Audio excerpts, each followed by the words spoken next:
Good morning. We have already seen various kinds of preposition. Today we shall see the use of the two prepositions in and on. We should know that the difference between in and on in terms of its usage. பயன்படுத்தும் பொழுது இன்னையும் ஆணையும் எப்படி பயன்படுத்தணும் அப்படின்னு பார்ப்போம். இப்போ ஒருத்தட்ட பேசுகிறோம், நீ திங்கட்கிழமை வந்துரு அப்படின்னு சொல்லணும்னு வச்சுக்கோங்க.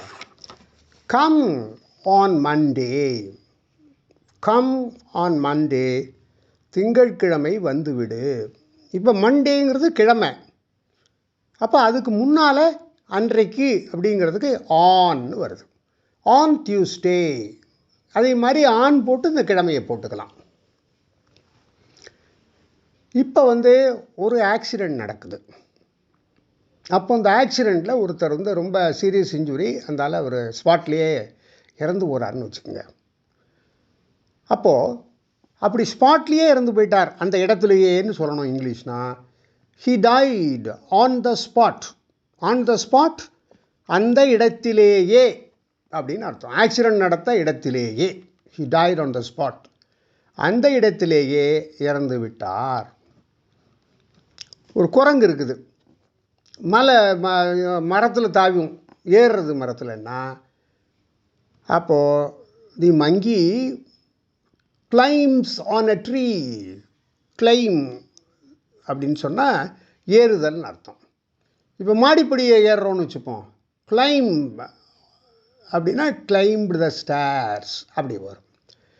So the monkey claimed on a tree, குரங்கு மரத்தின் மேல் ஏறியது. மரத்தின் மீது, மரத்தின் மேல் அப்படி அர்த்தம். மேல்லாம் டாப் நினச்சிக்கக்கூடாது. அடுத்து ஒரு ஸ்டவ் இருக்குது, ஸ்டவ் மேலே பொருளை வச்சு சமைக்கிறாங்க.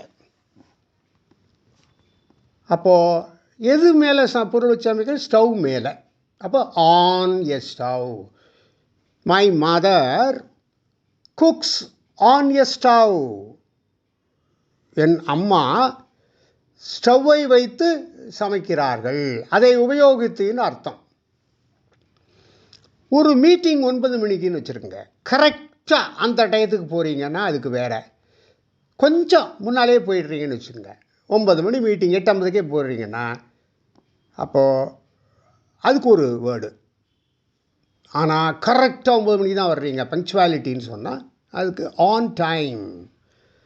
The meeting is at 9 a.m. I will be on time. அப்படின்னா சரியாக 9 மணிக்கு வந்து விடுவேன்.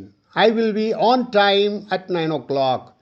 சரியாக 9 மணிக்கு நான் வந்து விடுவேன் அர்த்தம்.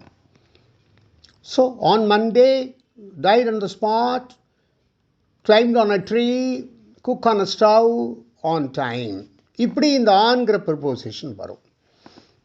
இப்போ இன்னும் எடுத்துக்கிட்டால், இப்போ மாதம் வருதுன்னு வச்சுக்கோங்க, வருஷம் வருதுன்னா அப்போ இன் போடணும். I passed the examination in July.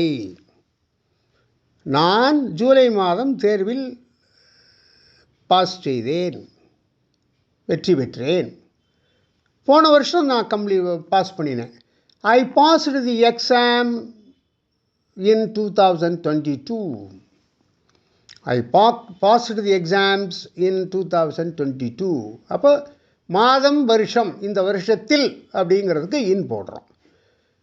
இரண்டாவது, உங்களை கூப்பிடுறாங்க வெளியில் கேம்ஸ் விளையாடுறதுக்கு. நான் வந்துடுறேன்ப்பா, 1 மணி நேரத்தில் வரேங்கிறேன். 4 o'clock கூப்பிடுறாங்க, நீ கொஞ்சம் வேலை பார்த்துட்ருக்க, நீங்கள்லாம் போங்க, நான் 1 மணி நேரத்தில் நான் வருவேன். I will come in an hour. I will come in an hour. 1 மணி நேரத்தில் வருவேன். 1 மணி நேரத்தில், அப்போ இன் an hour.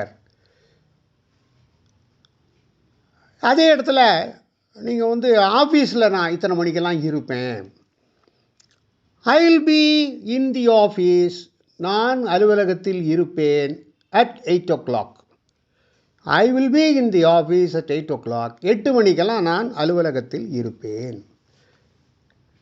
இன்னொன்று சரியான நேரத்திற்கு வர்றது ஆன் டைம்னு சொன்னோம் இல்லையா. 9 மணி மீட்டிங்க்கு 9 மணிக்கே கரெக்டாக வருவேன் அப்படின்னு சொன்னால் ஆன் டைம். இன் டைம்னா அந்த டயத்துக்கு முன்னாலே போகிறது. 8:50 போகிற இடத்து இன் டைம். ஸோ அவங்க கூப்பிட்றாங்க 9 மீட்டிங்க்கு, I will be in time for the meeting அப்படின்னா எப்படியும் 9 மணிக்கு முன்னால் வந்துடுறேன்னு அர்த்தம்.